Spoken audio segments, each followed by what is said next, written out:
What's up, 3 community? It's Joe Maloy here.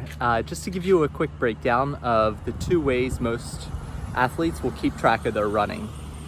Most athletes will train with a Garmin or some type of watch when they go on runs, and it's common to either go for runs based on duration, so total time, saying I'm going for a 30-minute or I'm going for a 45-minute run, or to go based on like quantity, how much you're doing. So say I'm going for a 5-mile run or 6-mile run. And there's just subtle differences in the way we look at the workout based on if we're going by time or distance. Time is really good to say I'm going for a 40 or 50-minute run if it's an aerobic effort and you're not really concerned about how much you're going to do, and you're not going to look back afterwards and say, oh, I only ran this much.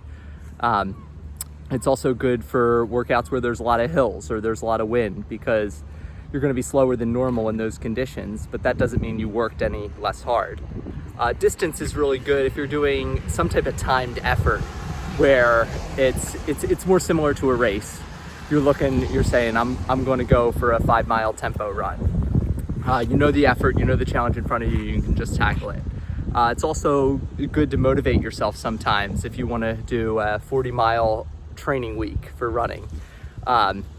It's easy because the miles kind of show up, but just be aware, and it's something that I think athletes can use both of in their training. Sometimes it's good to look and say, oh, I went for a 35-mile week, or I'm just going out and doing 7 miles. But where we get in trouble is when you enter that gray zone of training by running a little too hard on an easier day because you want to get that mileage in a little bit faster. So that would be an example where it's a little bit better to go by time. Hopefully that's helpful. And when all else fails and the watch is dead and you have nothing else, it's always nice to have some landmarks. Just say, I'm running to that fence that I know is about 25 minutes from here, and then I'll run back, and that's my 50-minute run, or to have your go-to routes. But hope everyone's having a great day. Let's get after it.